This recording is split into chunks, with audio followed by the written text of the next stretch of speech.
Today's episode of the No-Till Market Garden podcast is brought to you by Farmers Web. Farmers Web software gives you the tools you need to manage your entire sales process.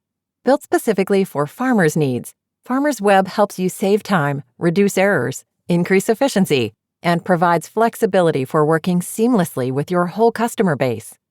Our free account includes features for sharing your real-time and coming soon product availability, as well as the option to create an availability calendar to inform buyers about your product's seasonality. Free accounts also include access to Farmers Web's how-to guides, offering pro tips and best practices on selling online to individual buyers, as well as how to work with such buyers as restaurants, schools, and stores. A 1-month free trial is available for the paid account, which includes all features to manage customers and orders, including accepting online credit card sales, handling advanced pickup or delivery orders, giving select buyers special pricing and payment terms, tracking your buyers' payments, keeping detailed sales records, and much more. Even manage orders and payments for buyers not placing their orders online. Request a demo and learn more at farmersweb.com. Today's show is also brought to you by Growers & Co. One of the most exciting developments in recent years is that, thanks to Jean-Martin Fortier, the market gardener himself, and his team, there is now a clothing, tool, and apparel company that was built for exactly the type of work we talk about on this show. I know I have personally grown tired of looking through workwear websites and catalogs built for fishing or carpentry to find what I need for market gardening, so I was thrilled when Growers & Co. came to fruition, and even more thrilled when I tried their clothing. They have done an excellent job. Their clothing is well made and well fitted. The tools are designed by growers and made to last. There's also a magazine that Growers & Co. is putting out twice per year with a focus on small-scale farming, but also that represents the dignity, skills, and creativity required to do this work. I love the clothes. I rock the Muscovich vest a lot. The shirts, the hats, all of it. Anyway, follow Growers & Co. on Instagram and all the platforms and check out what they have to offer at growers.co. Huge thanks to our show sponsors. All right, let's jam.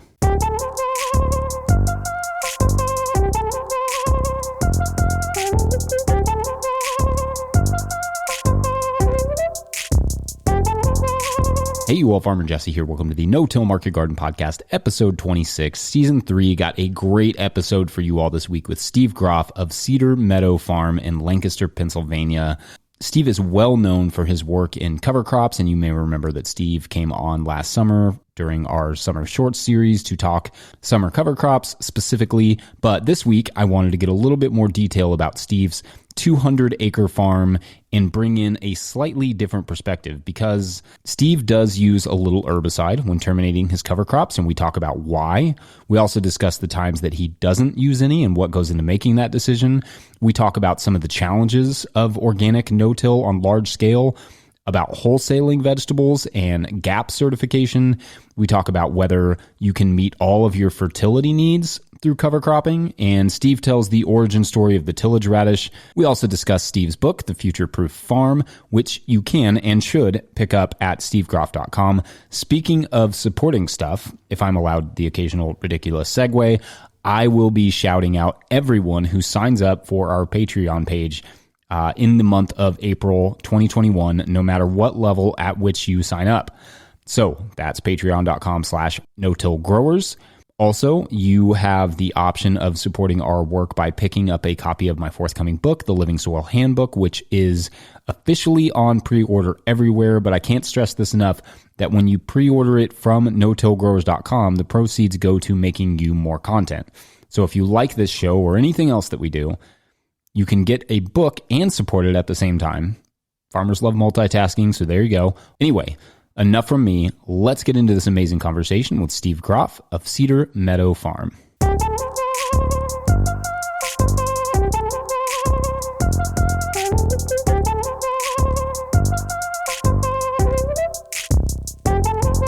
Steve Groff, welcome back to the podcast. Hey, it's good to be here today, Jesse. I'm looking forward to our discussion. Yeah, as am I. So last summer we had you on for the summer short series to talk about cover crops, but what we weren't able to do in that time is get the story of your farm. And so I want to start there. Give us the quick rundown. Where's your farm located? What kind of acreage are you working on? And those sorts of things.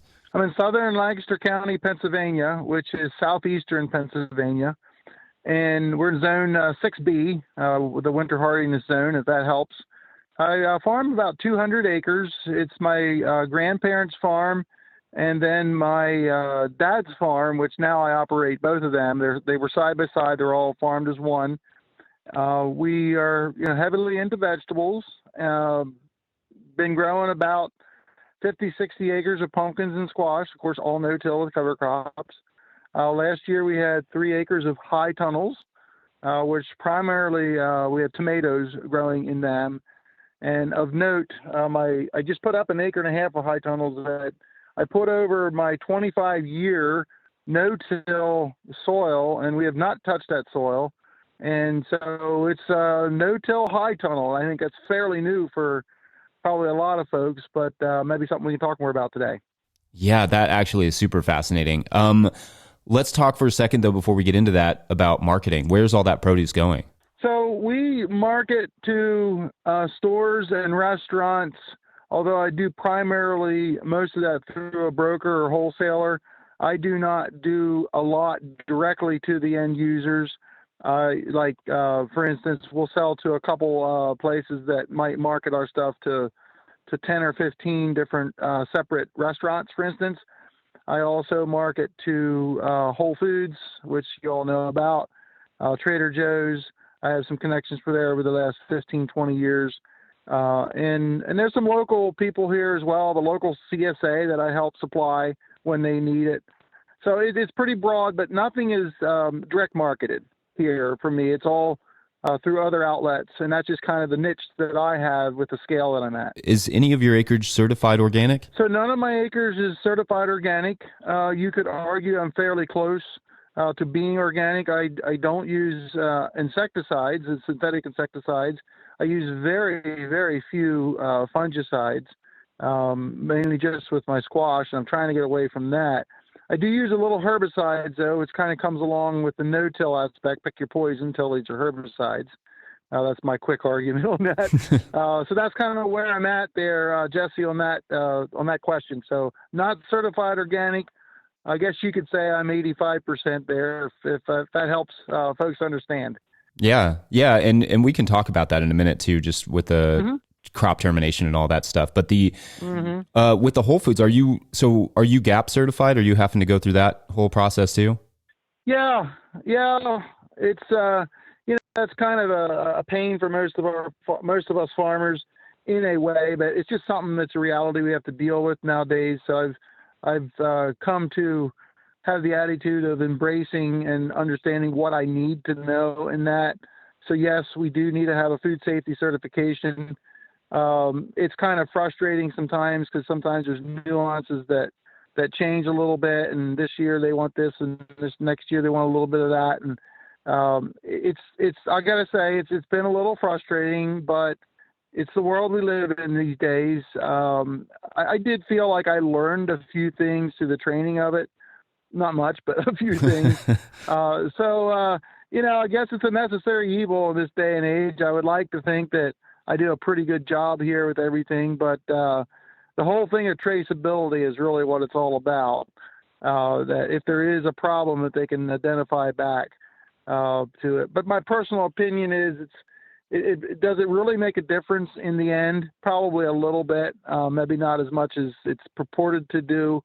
But I think you can hear me. I'm okay with it. It's something we got to do, but it is kind of takes the fun out of farming a little bit sometimes. All the paperwork and all the extra clipboards I have to have hanging around. Pretty much almost have to hire someone. And I actually had for a while had someone that was, we called him our food safety czar. But it just, nobody really likes that job. At least I haven't found anybody here yet, but yeah. So it is extra work. And, I always say, we as farmers, we don't get paid for that. And so we have to incorporate in our price. And it always seems, this is an agriculture where it seems like we're required to do some things. And, it's in a very competitive market. And how do you pay for that person's time to do that? So that's my little bit of a rant right there on that. But it is what it is. We do it because we have to. And once you figure it out, figure what they want, it's not that hard. It's just a frustrating new level of management that you have to embrace. Do you have any, I don't want to spend too much time on GAP, but do you have any pointers or tips or things for people to think about when they're, looking at that certification? Talk to your certifier person.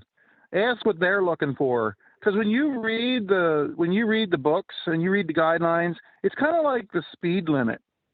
What does the speed limit mean when it's 65 mile an hour in a turnpike?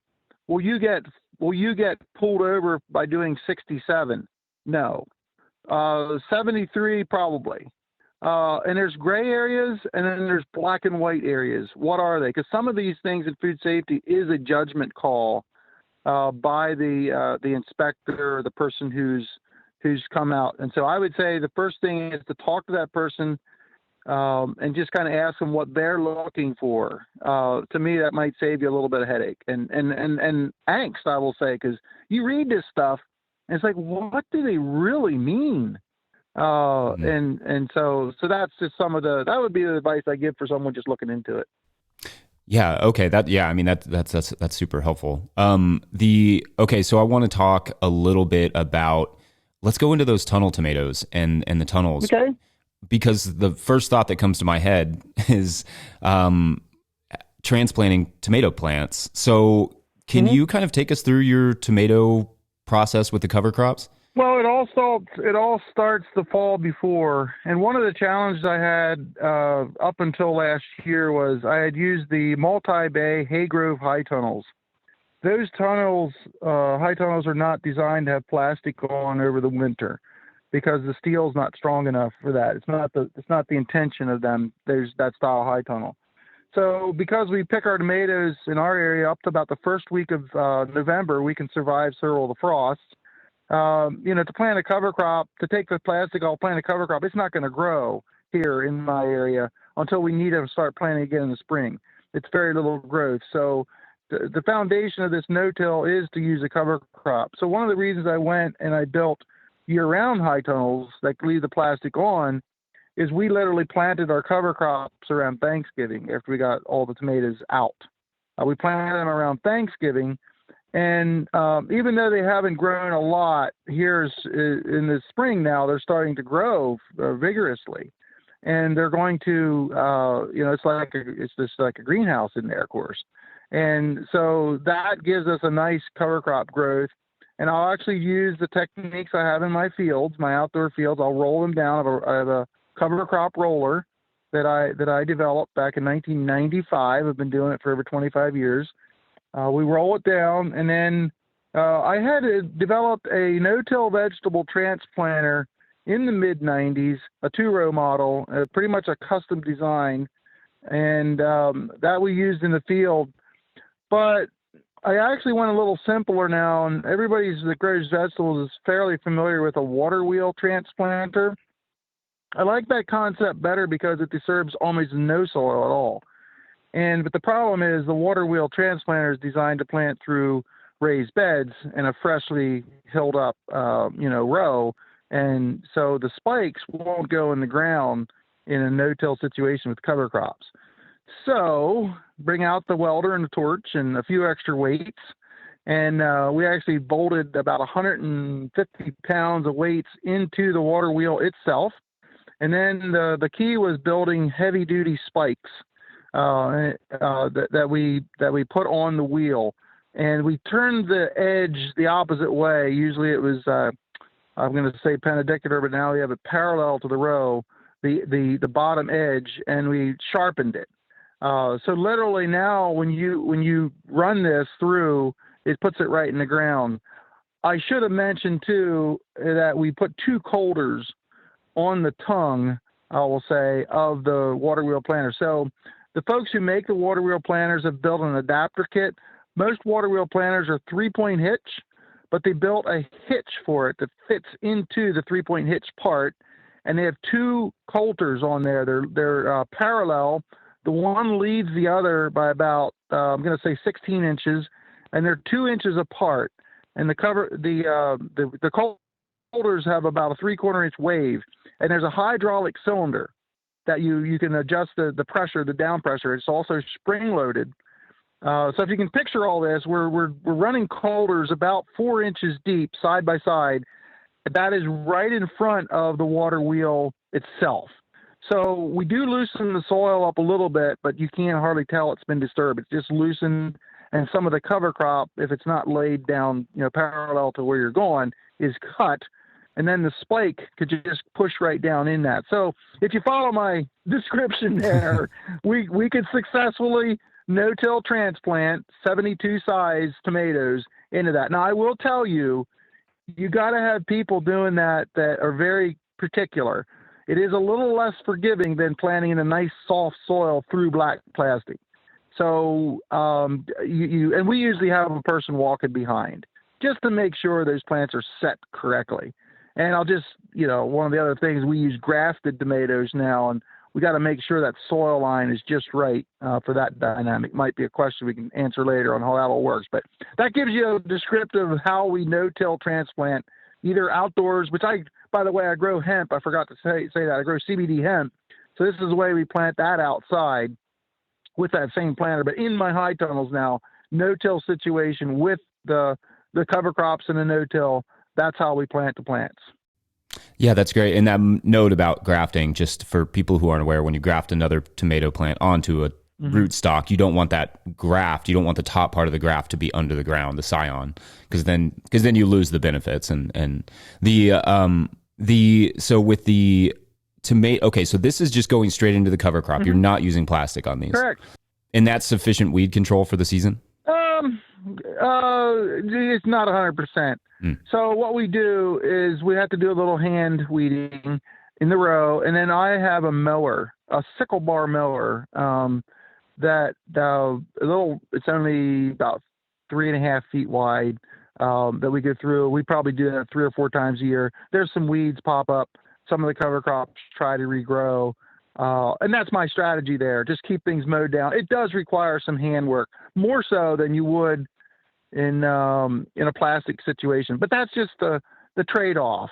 I'm going into 25-year no-till soil, and no way was I going to disturb that. And you would understand that takes a long time to get to that point. So building these new high tunnels, I'm making the system work in the context. So yes, there is some hand weeding, and we mow between the rows. And we use a sickle bar mower because it doesn't, any kind of a mower, you can get the right kind of mowers with blades and stuff, but you got to be really careful of the clippings that might fly out of there. It's like a weed, or if you're ever done any weeding around tomatoes, you don't want to, like I'll say, splash up the little tiny particles of grass on a tomato. It can actually damage it if it's still very young and green if it hits them. So that's why I like the sickle bar style, because it just cuts anything that's there. It just cuts it and lays it right down. Yeah, that's great. I feel like the sickle bar is somewhat underutilized in terms of mowing for no-till systems. Yeah, it certainly has an application, especially in small scale, market gardens and so forth in that regard. Yeah. And then what are you doing for trellising on these? Like, are you doing the same thing? I guess it's a 2-part question, because are you doing the same thing outside that you're doing in the tunnels? Well, first of all, I want to clarify, I'm not growing any tomatoes outside. They're all in high tunnels. It's the hemp that I was referring to. That's outside. So one of the reasons, in addition to covering the soil year round, so I can grow my cover crops essentially over winter and keeping the plastic over them, is this now allow me to get a framework structure of a high tunnel that I can actually do the lower and lean system, if you will, where I just went the simple way. The least cost-effective way is you can buy these strings that are pre-wrapped on a little wire kind of a design. So you hang them from the high tunnel itself, from the structure, and you unravel it right after you plant. And then the bottom part of the string, you use a little clip. You clip to the plant. And as the plant grows, you just wrap it around the plant as the leaders grow up. And by the time it gets about 6-7 feet tall, you're already picking tomatoes in the bottom. And then you can just flip this little wire-shaped design around, and it'll drop 6 inches. You might do it 1 or 2 times, depending on how often you do it, and it lowers the plant so it can keep growing. Now, if you're growing determinate varieties, you probably wouldn't need to do that, although I've seen determinate varieties grow 6-7 feet tall in a high tunnel. So most of my varieties, by the way, are heirlooms, so most of them are indeterminate. This is how we can get a full season production. I used to do the stake and weave, and they would grow up 6 feet, and then you could hardly pick them anymore for the shorter people. It's too tall. Then they just fall over and they grow down. Literally by November, we're picking the tomatoes almost off the ground again. But what happens is that pinches that growing point where it bends, and you always get smaller tomatoes and less yield. With this lower and lean, even though there's more labor into it, and trust me, there's labor into it. It takes time to lower it. But what's nice is you get more yield, and your size stays up. The plants. That's what we've noticed, and I think it's it's a worthwhile strategy to do it that way. Yeah, it's a very intensive way of growing tomatoes, but it is also, if you can get the good production out of it, then it makes up for that labor cost.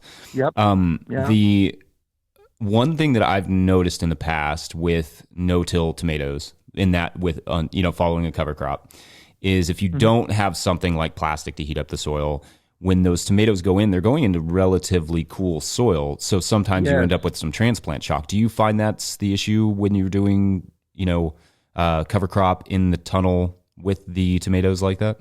I'm glad you brought that up, because that is a reality. If you're trying to do no-till outside without plastic, you can figure your tomatoes will be 4 weeks later than with plastic. And yes, they'll just sit there until June, and in a lot of areas, I'll just say. And so that's a very key thing to understand. So if you're not in a high tunnel and you need early tomatoes, the only option I know is to use some sort of plastic to warm that soil up. That's just a reality. But that's why I switched to high tunnels, because we can close them down and heat them up in there. It could be the end of April. We start planting usually around April the 25th. That's when we target, because our last frost date's around that area. And if the weather's if the 10-day forecast is favorable, we may start putting plants in the ground April the 20th if they're ready, just to give you context. But by April the 15th, I don't care if it gets 110 degrees in that tunnel. It's just my cover crops in there, and they're not going to hurt much. They're about done anyway, because they've grown out. So that warms up the soil, if you follow what I'm saying. So by the time we're ready to plant, the soil is fairly warm. It won't beat, plastic in a high tunnel, even. But for me, I don't have a roadside stand. I don't have to be the first person in the neighborhood selling tomatoes. So that takes a little bit of that pressure off, even with high tunnels. So yes, there's somewhat of a lag even in the high tunnels, because I don't have raised beds. And again, you may ask why. Well, I'm in a gently sloped field, and it's 25 years of no-till. The soil's wonderful. It's good. So to your question there, Jesse, that's my answer. That if earliness is important to you, you may still need to somehow use plastic. You can even cover the no-till soil with ground cover or something that could help push it a week or two.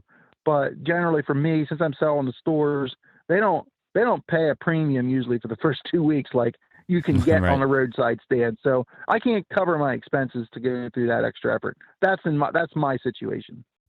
Right. No, yeah, it's definitely like a different world with a direct to consumer.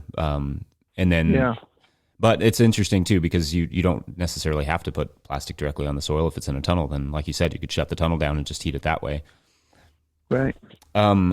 So I want to talk about, you mentioned earlier using a small amount of herbicide, and I want to hear about, your cover crop termination methods. And then also maybe we can talk about what some of the challenges are of doing it in an organic fashion, like on that sort of scale. Yeah. Maybe give us a rundown of some of the ways you terminate cover crops, and then we'll get into the organic stuff. Yeah. So, if I'm talking about my vegetables, autumn or squash and pumpkins, as I alluded to earlier, we're not planting till starting the first week of June or so. So my cover crops are mature enough that I can use my cover crop roller to essentially all but terminate them. Now, even the 1st of June sometimes is a little early for the cover crop roller to terminate them completely. But if you're in an organic situation, you could maybe roll it twice, or even 3 times. I've heard of people doing that. It doesn't cost much to roll, so that's a tactic you can use. But for me, I like to say, I half jokingly say it, but it's true. A little herbicide goes a long way with a cover crop roller, and that's kind of where I come out philosophically in the way I grow things. I'm a very sloped farm. We're 3 to 17% slopes. Tillage to me is just not an option. It just, soil erosion and all that is subject because of the slopes that I'm in. So that's a very real circumstance that I have to deal with. And I'm very much keen on and aware of the damage that tillage does. Now, then you could argue, well, herbicides might do some damage as well. And I'm not going to sit here and debate that. I'm just saying that for me, I've kind of chosen to use a little herbicide. So as the season progresses, as the cover crops grow, as they mature, mechanical termination becomes more and more consistent. So it's all about the maturity of the cereal rye, the triticale, the hairy vets, the crimson clover, whatever you're using. And I got to tell you, if you're organic, you got to wait till almost past pollination of cereal rye. It's only really like 10 days between the pollination is over and you're in that soft dough stage and you almost have viable seeds. And that's the thing you have to think about, because if you have viable seeds and you happen to have a wet summer, guess what? By July, that cover crop seed's going to start growing. Is that a problem? It might be. So it's a fine line. We're doing it organically. And I'll just say it has been done successfully, but I cringe in some of the articles I see about how effective rolling is and 100% kill of cover crops, because I've done this for 25 years. And, I have many times just shut the sprayer off or just not sprayed a field just to see. And I kind of know that, yeah, it works really good sometimes, and other times it's like, dang, that just didn't do the job. So that's a little bit of my experience and my perspective in that. The key here, again, and it's very important, if you're going to try to terminate without herbicides, if you're using a roller, it all starts in how you plant that cover crop in the fall. Did you have a good stand? Did you drill it in? Did you get a seeding rate that's thick enough to help control the weeds, but thin enough that it doesn't all blow down? Do you have manure that you're putting on that field? And you might not give a consistent application of manure, where some places you get, you overlap and you get double and it blows down in those areas. All those are little things that people don't think about sometimes. So getting a consistent cover crop is the first key to allowing your cover crop to be your weed suppression and then using it in the context of rolling. And then the timing in the spring, when do you need to plant? If you want to plant tomatoes when your cereal rye is just at boot stage, the roller's hardly going to do anything. You'll roll it down, and the next day it'll be popped right up again if you're not going to spray herbicide. So all these things need to be considered. And I would say if you're just starting out, plan to maybe do your later or last plantings with this concept and then learn from there. There are different styles of rollers out there. Some are more aggressive than others. That's a factor. If you have a 15-foot wide roller and you have an old plow furrow that's 2 to 3 inches deeper in that 15-foot width, that spot right there is not going to hardly be touched by the roller. It'll come right back up the next day. A lot of people don't think about that. So there's the key to how even or level are your fields. There's a lot of things you got to think about to make this successful. What's the difference with your roller? Like the one that you designed, how does that differ from, say, like I think about the Chevron design, or what makes yours different? Like why did you gravitate towards that design? Well, first of all, I learned about it from the Brazilians. I heard about it. And then I built mine off a Buffalo rolling stalk chopper. Buffalo is a company that has made high residue cultivators and ridge till equipment. They were pretty popular back in the 90s. And that's when I, heard about this. This device was kind of used for what we can now call vertical tillage. It was designed in the springtime to run across fields right before planting for no-till fields, to chop up the stalks, the corn stalks, and to work the soil up just a little bit to dry it out. That was the reason it was developed. When I saw a picture of it, I thought, well, this could work as a cover crop roller. I called the company up, and they never heard of the idea before, of course, because there was no rollers at that time. So they agreed to ship one in to me from Nebraska, and without even paying for it. And I made 2 rounds with it and called them up and said, I'm buying this thing. But there was a lot of challenges. I had to this roller here is 22-inch wide, only 22-inch wide. I'll call them gangs, for lack of a better term, on a front rank and a back rank. So I had to offset the back rank to fill in the places that were skipped in the front rank. And then I wanted to put flexibility across the width of it. Even though mine was only 10 feet wide, I saw what I described earlier as where there's divots and there are valleys in the field. It just didn't control, it didn't terminate the cover crop as good. So I took it upon myself and got parallel linkage and mounted all the rollers on that. And so every roller is flexible with springs. So now the full width is going to give you pretty much the same amount of down pressure.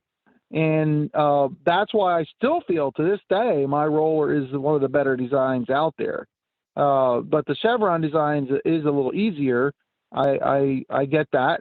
So mine has flexibility into it, and I still would take mine any day. I've done thousands of acres with it. I actually roll more cover crops in the neighborhood than I do for myself now, because we have it and we do custom rolling for a lot of our neighbors that grow pumpkins, actually.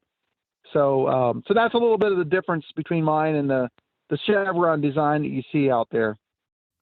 Yeah, and it seems, I'm looking at a picture now, and I think this is probably the one that you're talking about, that you don't have like a water wheel on it, or you don't have a water weight on it, right? Like you're just using the tractor weight. Well, actually, it's just the weight of the roller. It weighs 2,250 pounds. So for the 10-foot width, that's 250 pounds a foot on the width, which is actually similar to what a standard 10-foot roller chevron design with water in it. So the weight is similar. And by the way, we've tested them side by side here in my farm at field days. That was kind of fun. Having some different rollers here. But to your point, no, there's no extra weight needed. Also on the roller I had, the blades are a little thinner. They're made out of very hardened steel. Typically, these chevrons have like a 1/4-inch steel, so they're kind of blunt, which is good because you don't want to be cutting the stems of your cover crop, because if it's at least on the side of lower or less maturity, like if you cut a cereal rye stem at 6 inches and it's just pollinated, it could still want to shoot out a little growth down there at the bottom. So that's why you want to crimp and not cut. But going back to my roller, it has a thinner blade, which is about an 1/8 inch. So you don't need as much weight to get the same effect. At least that's how I rationalize it. Is it available commercially? So interesting you ask, because the answer is yes. But that being said, the company has gone through some transitions here in the last couple of years. They have not been promoting it. And I was actually just on a phone call 2 days ago with them, basically saying, hey, what's up? What are you guys thinking? They're now, with the renewed interest in rolling, they're considering getting back into that market more intentionally now. So to answer your question, yes. But I would say it's going to take a little time to get back up to where the opportunity would present itself for them. Do you want to say who that company is yet, or you want to wait? Oh, it's the name is still Buffalo. Oh, it's Buffalo. Okay. Yeah, it's still, yeah, they've kept the name. It was bought out by, I think it's Apache Equipment, is the name of it that owns it now. That owns that division. So I think Apache Equipment is what it is. And I know that they had 5-foot rollers, and they had some 15-foot and even wider, that they had foldable wings and all that, just like you see in some of these other ones. So yeah, that's great. Okay, so a question kind of about still in that sort of organic termination realm. Mm-hmm. You know, we have a lot more options, I think, on a smaller scale than on the bigger scale, because if we mess something up, you know, it's not that hard to just go out and, you know, right, deal with it. Whereas if you do that on 100 acres, it could be 50 acres that have a problem. For my question is, are there innovations within the sort of organic termination world that you're kind of keeping an eye on, or anything that you've seen that's been kind of innovative? Yeah. So one of them is, I'm just going to classify it as a row mow or a row mower. And it's going to depend on which crop and everything. But there are several iterations of this being developed now. I actually was involved with one right here in Pennsylvania. Actually, the same farmer, I mentioned his name, Charlie Martin, from Prairie County, Pennsylvania here. He developed the cover crop roller that can be installed on corn planters for even large 12, 16-row corn planters, even bigger, I think. But he is really interested in this whole, you know, regenerative agriculture movement. And he built a mower that is capable of doing like 30-inch rows for soybeans or corn or something like that you can come in, and each mower has a skid plate on the bottom, so it can actually, you know, when you put it down, it's flexibility into it, so it can follow the ground and mow 1-2 inches, whatever you want, off the ground. And now that doesn't control weeds in the row, so it's kind of like a cultivator, but a cultivator can control some weeds in the row if your crop is high enough to throw soil around it. So it can't do that. But that's a thing that, you know, organic people need to pay attention to. I've also seen some cover crop rollers have small rollers that go in between the row just to kind of smash down weeds. And, you know, that's probably not going to kill them, but maybe it holds them back enough so like a soybean can canopy over or something like that. So some mini rollers and some mowers between the row is something that's kind of people are messing around with now, seeing how they can make that work. How do you feel about, you know, we've had some good experiences with doing like a really low mowing on rye to terminate it. And usually what we've been doing is, you know, we'll let the rye get to milk stage, mow it, and then mow it 1 week later and then transplant after that. And it's been pretty effective as long as the rye's not too thick. But do you have any experiences with that, and do you have any thoughts on that? Well, I don't have personal experiences, but I know exactly what you're talking about. I kind of reflect back to the mower we use in our high tunnel can be used to do the same thing. And in a small scale, I should mention that having a walk behind, there's a couple different versions, but I like the sickle bar approach.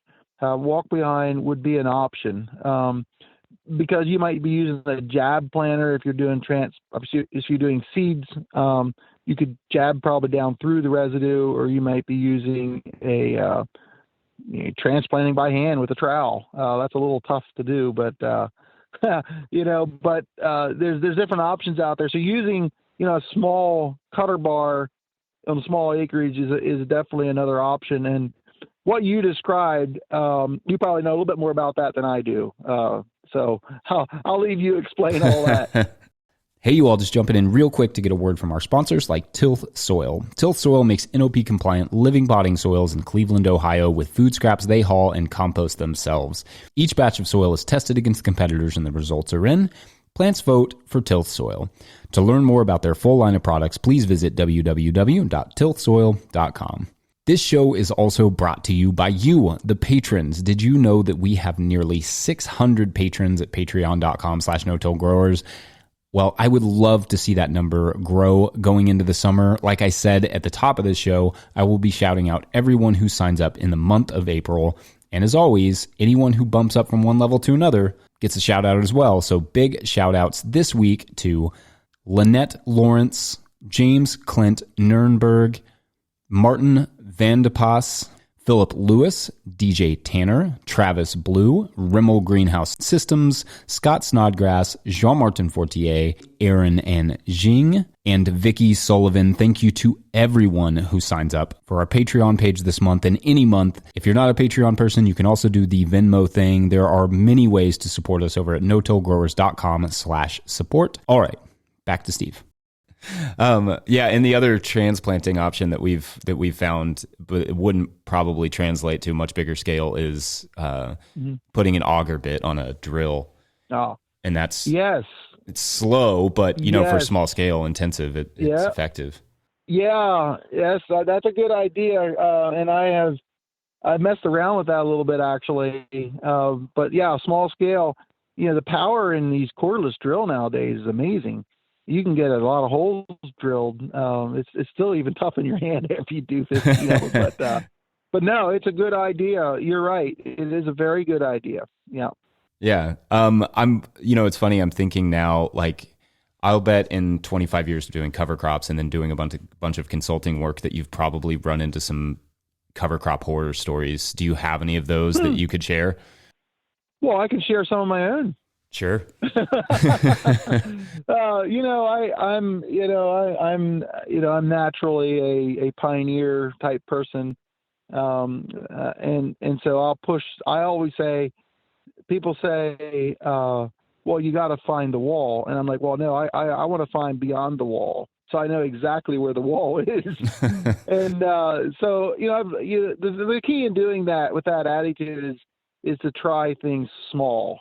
And so you don't have a big failure. I'm okay with a few failures. Matter of fact, I would say if you're not failing at something on a reasonable scale, you're not trying hard enough. And that's just to cause you to think a little bit. So no, I've tried, even for neighbors here, played around with, like for instance, we discussed earlier about not using any herbicides. Some organic farms, sometimes it works, sometimes it doesn't. I thought I had a pretty good idea for a neighbor here, and we grew hairy vetch, a nice crop of hairy vetch. The thing of it is when I established that in the fall, I did not know that we were going to plant pumpkins in there. I thought it was going to be corn, and so I thought, well, this hairy vetch looks awesome. I think the guy, he wanted squash in it. I think this will work. So we planted the squash, but it was a wet June and July, and boy, the weeds came through that. It was terrible. I should have had some cereal rye or triticale, because if you know anything about hairy vetch, it's very succulent. And when you go over with the roller, and I killed it 100% with the roller. Hairy vetch is not that hard to kill when it's in bloom. So that wasn't the problem. But because of the rain we had and the damp weather, the vetch started breaking down and weeds started coming through before the vines came across, So that there was just, I think that could have been fixed in a large part by the right cover crop species. So that's just, that's a learning experience. Another one I like to show a picture of. I had this quote unquote brilliant idea. I got a 15-inch planter, so I planted corn in 30-inch rows, and then in the inner plant, the 15-inch rows, I planted sun hemp, which is a good nitrogen legume producer. I thought, well, they'll grow together. Might not need to give any nitrogen on the corn. And for sure, sun hemp is a fibrous plant. It should go right down the stalk rolls in the combine, if you know anything about how that works. Well, for whatever reason, it just cut it off, and the sun hemp went through the combine. Now, just so you know, a combine is not designed to take 2 or 3 tons of green organic matter, I'll say, through the combine when you're selling corn. So that did not work. But I see some other instances. I've been called out to farms and in like the middle of May, and they say, hey, do you think if I just roll this, is this going to work? And I see soil showing.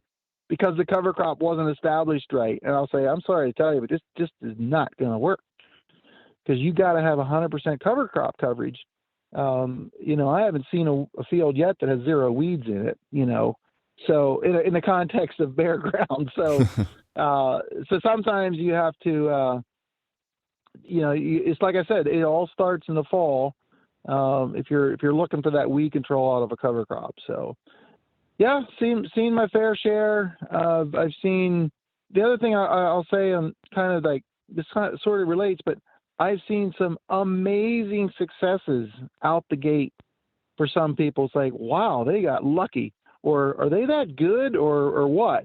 And sometimes, I don't know, the stars align, or just things work right. It just works really, really good the first time. So to be fair, you have both those stories. And I always say too, that anything new you're trying, whether you think it's going to work or not, if it's reasonable, give it 3 years before you start, really feeling good about it. Because as we all know in agriculture, weather can just change everything every year. And just your experience and the types of fields and all that. One thing I'll mention while I think of it here is that I think this goes without saying, but if you have perennial weeds in a field, Canadian thistle, hemp dogbane, or whatever it is in your area, cover crops are not going to outcompete that, probably. Don't expect them to suppress perennial weeds that are already established there. In that case, if you're organic, putting hay in there and cutting it repeatedly can be a strategy to do that, to help actually suppress them, and because they can't stand repeated cutting. That's one of the easiest ways to do it. If you're not organic, get them out of there with herbicides, plant a small grain, let them grow up, and then in September, when they're taking the nutrients down for the winter, it's not that hard to kill with herbicides. So that's just a little tip there on perennial weeds. In terms of, you mentioned, the fertility element. I'm curious, do you use any fertilizers, or what does fertility management look like when it comes to cover crops for you? Yeah. So as you know, legumes can supply nitrogen, maybe all of it, maybe not. And then I would say as your soil becomes more healthy, it's unlocking nutrients that are already there. I firmly believe that. So on my farm, I still use some nitrogen, like on my corn. I grow a little bit of corn for my Amish neighbors for silage. And in my squash and pumpkins, I'm using now about 60 pounds of nitrogen to grow them. And normally it'd be 100, 120, just to give you a comparison. Could I grow them with no nitrogen? There are times where I have a very good legume crop where I've done that. I've just not put any fertilizer on. I treat every field on its own merit. Now, in my tomatoes, in my high tunnel, I'm really looking hard into increasing the microbial community, the biology in that. I'm working with some mineral type nutrients, I'll call them. I'm really looking at nutrient density. That word is coming up more and more, and I'm really into that. That's a goal I have to increase the nutrient density, and that does so many things with the health of the product, and then actually translates into human health. So because of that, I'm working with some products that I don't even know what all is in them, where I'm not using very much fertility at all. So that's kind of where I'm at now. It's called experimental research, whatever. I would like to get to a point of maybe no purchased nutrients. I do get some mushroom compost here for my farm. Not so much in my high tunnels, but because I'm close to the source of that, and it's very reasonably cost. So I take advantage of some of that. You got to know that, and I like to be very forthright and transparent with the whole nutrient question that you just asked. So as far as occasionally I will get some manure from some neighbors. Usually that's a desperation call. Their manure pit is almost full. They can't know where to go with it. Can you please take some dairy manure or something? And I'll accommodate that. And that's sporadic. So that's just a little bit of a background there. Foliar feeding is something that in my high value vegetables, I think there's value to it, but I'm actually, probably pulling back a little bit from some of that now. I want to have my foundation in my soil to pretty much supply most everything my plants need. So that's a pretty long answer to your question there, Jesse, but it's just, it's kind of a work in progress for me.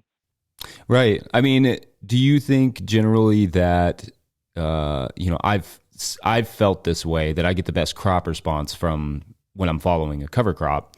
Yeah. And I've always wondered if I could get to that point when I'm just managing all of my fertility with a cover crop. Do you think, you kind of mentioned that, but do you think that that's a reasonable goal? Is that a goal that people should, be shooting for? What are your feelings about that? Yes, it's a reasonable goal, but you got to make a living. And I say that there are some people, and I say people, but also have to say some soils that's going to happen quicker than others. It just is. I just liken it to a vehicle. If you get you can restore an old vehicle that maybe even was in the junkyard, but it's going to take an awful lot to do that. Or you can buy, a newer vehicle that may not take as much and may perform with what you need it to do. I think the same way with soils, depending on where your soils are at. What was the history of the last 20 years? And what's the parent material? Obviously, if you're working with sand or gravel, it's going to be a long road to have nutrients being able to be held in that profile. If you have 3 foot deep, nice 6% organic matter that you're blessed with, you're going to be able to get there much, much quicker. So that's the context. I appreciate here the kind of move among the cutting edge regenerative agriculture farmers where there kind of was 5 principles of regenerative agriculture. They've added a 6th one, and I feel it's very important, and that is simply, what is your context? Mm-hmm. And I think that has to be stated to answer your question here. So yes, you can get to the point where you don't add, I don't think you have to add many or any inputs. I'm not quite there yet. I'm headed that direction. To me, it's not the, I'll say, the pinnacle of regenerative agriculture. Maybe it is. It's the idealistic part. And do you ever reach idealism? Probably not. But it's a good goal to go for, because I do get concerned. I've gotten phone calls already. I'm a cover crop coach, so there's a lot of speaking. I'm out there, and people call me and they'll say, "Why did what you said?" And I only got 50% of a yield, and my crops didn't grow. And what they're telling me is true. I don't negate that.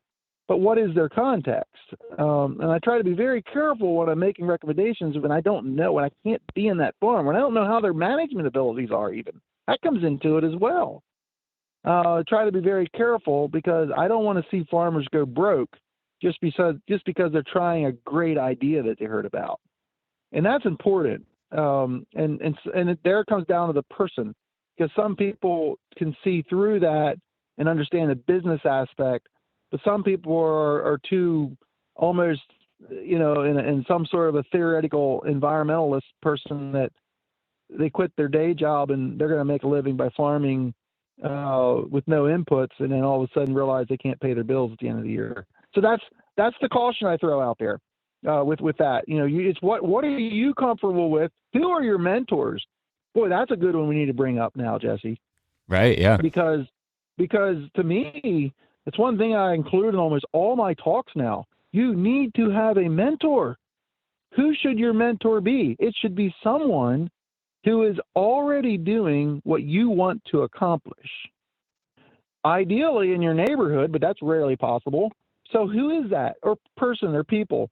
I had one guy tell me, once, he said, "Well, my mentor is YouTube." And I kind of laughed and I said, well, that's good. But can you filter through the people you hear on YouTube what's applicable to your farm? And I have several mentors myself, and most of them are around the world. Some of them are local here. We just run ideas by each other. I'm in several social media, Twitter and WhatsApp groups, Facebook groups.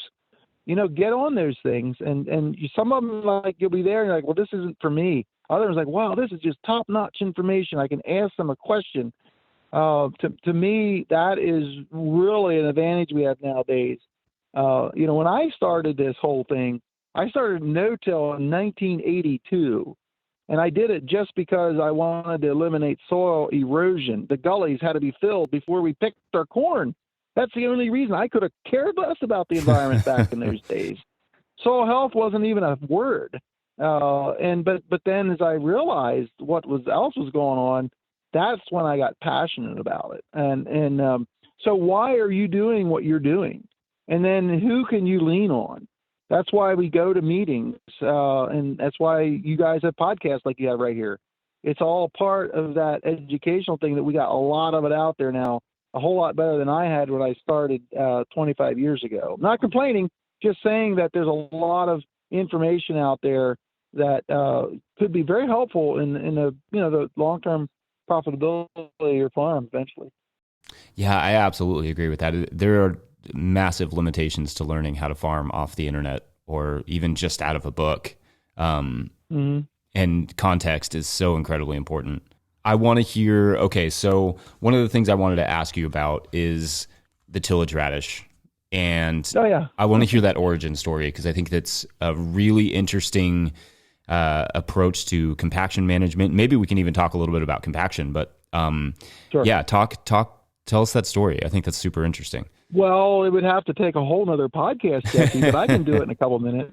Okay. So I started working with Dr. Ray Weil of University of Maryland in 1995 doing some cover crop research.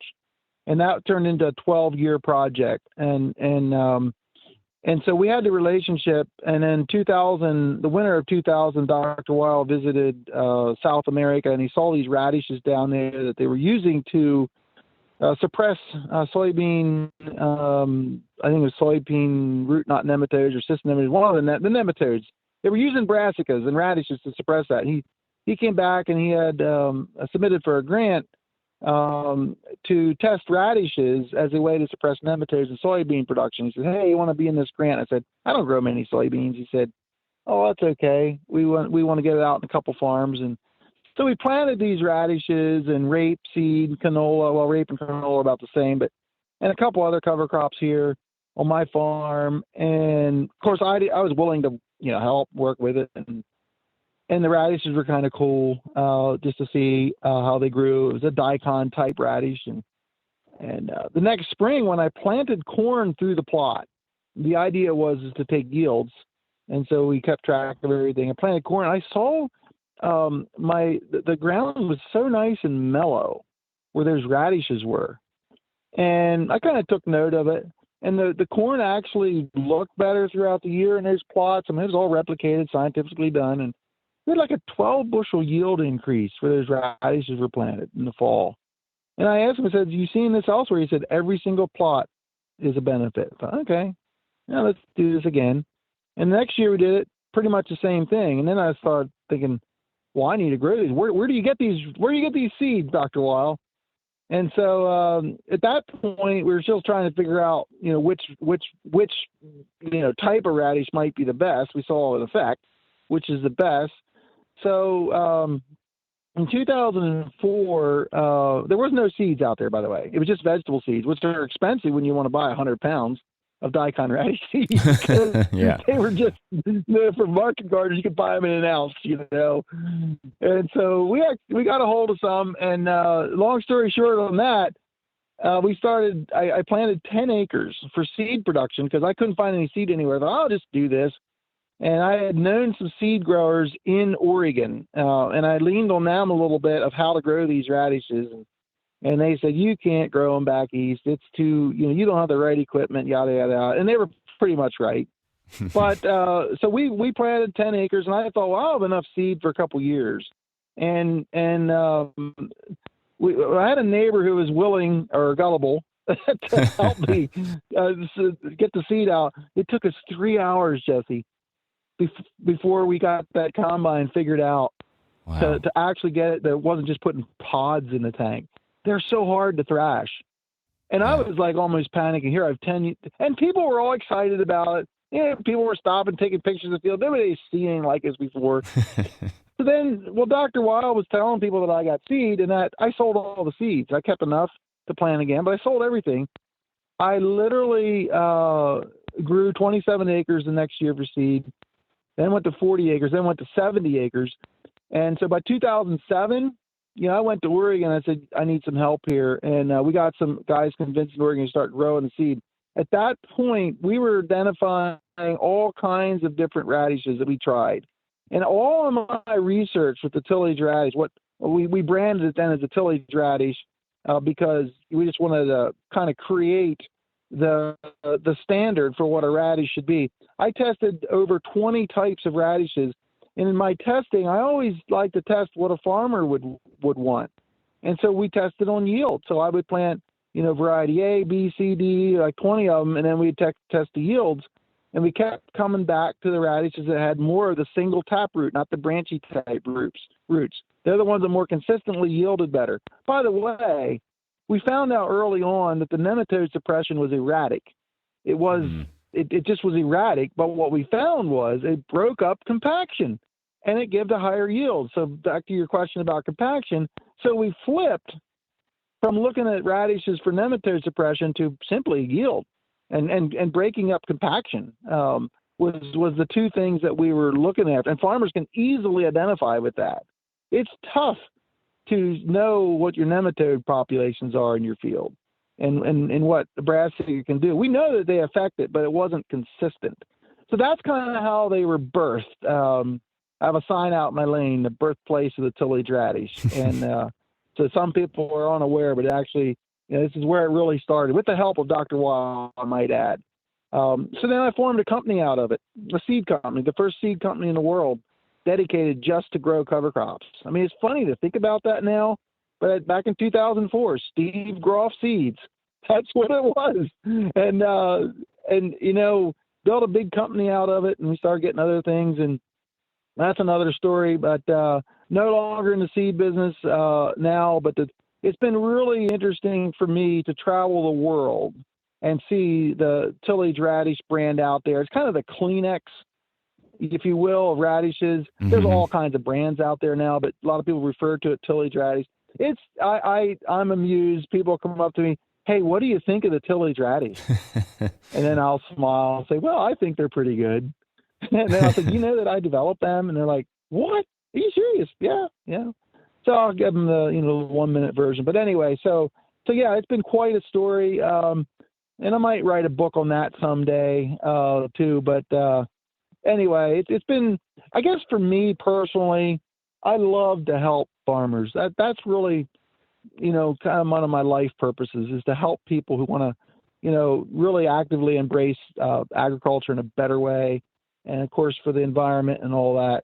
And that's what's gratifying to see something that I had a part of that literally has impacted worldwide in the whole cover crop movement. And some people have told me that the tillage radish was kind of a spark plug 20 years ago now, because it's 20 years now since that occurred. Kind of a spark plug for the cover crop movement. What's interesting is now tillage radishes are no longer the buzz that they once were. They're more, I call it the salt and pepper of cover crop mixes. But I still say, if you want to break up some compacted ground, you can go in there with straight tillage radishes and it'll do the job. But we like to mix oats or sugar rye or anything else with it too. We like them to be in a mix. That's why I call it, radishes are now more of the salt and pepper of the blend that you plant. So there's your 5-minute version, Jesse. I love it. That's great.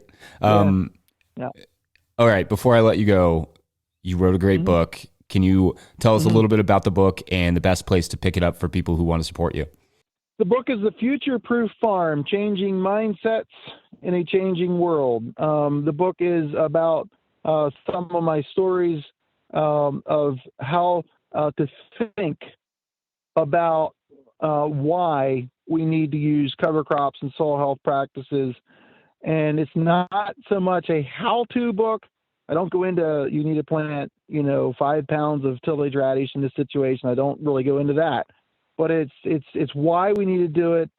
The whole future, the future part in the title has to do with the market now is asking for the stories of farmers who are growing the food that's more nutritious and also how they grow the food. It's an easy story to tell, and I talk about this in the book about what cover crops can do. I like to use the analogy. People ask me, so what's a cover crop? I say, well, it keeps nitrates out of your drinking water. And everyone can pretty much relate to that. And then we can talk about, why aren't more farmers doing it? But you have now companies like General Mills who are focusing on regenerative agriculture principles. I consult for Wrangler Jeans. I talk about that in there. How they have a brand now called Rooted Collection, where the cotton is grown with cover crops and no-till. And I talk about that. So the book is available at stevegroff.com. stevegroff.com. My last name is Groff, as in Frank. So stevegroff.com, you can get the book there and we'll ship it out to you. So it was something that was kind of in the works for me for 10 years or so. And I finally, the other year, decided I'm going to do it. And so glad I did, because I tell people kind of like got what was in my head out on print. And the book is really designed to inspire farmers to take it to a new level and to give farmers a heads up of the opportunities that are out there. And any of you who are listening today, if you're doing, anything that's going to be helping the environment to grow more nutritious food, that's what customers want to know about. And there are even, larger companies that are tapping into this story. And so I think in the future, you're going to have some sort of dynamic on your farm that's going to have to be soil health related, or you might not have a market for your stuff, or you'll have a less of an opportunity. So it's not, I don't say that as a threat. I just say, hey guys, heads up here. This is the opportunity that's before us in agriculture, those of us who are embracing some of this regenerative agriculture. So that's kind of the basis of what it's about. But go to the website, stevegroff.com, and you can check it out there. Steve Groff, thank you so much for your time. I will make sure to put a link to your website in the show notes, and hope to chat with you again at some point in the future. I appreciate it, Jesse. It's been great talking to you.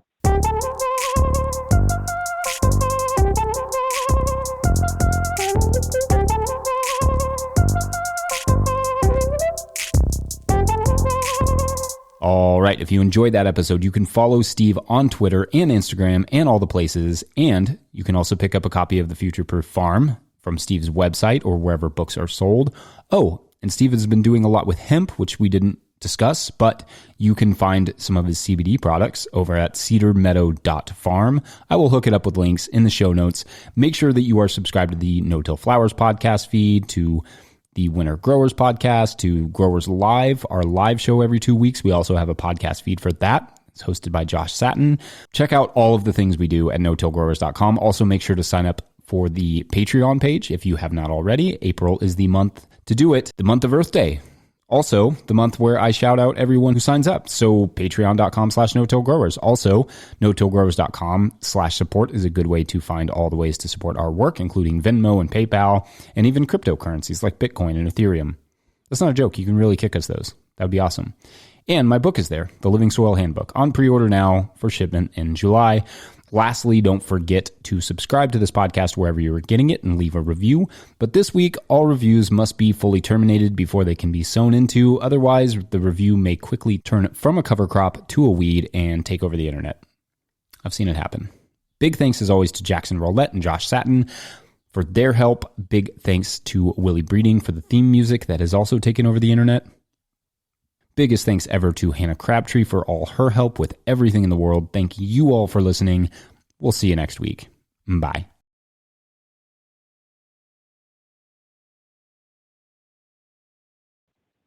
I'm doing good, man. You are right on the dot. Always. 9 o'clock. I always try and make it a habit of being right on the dot. Good thing. That's great.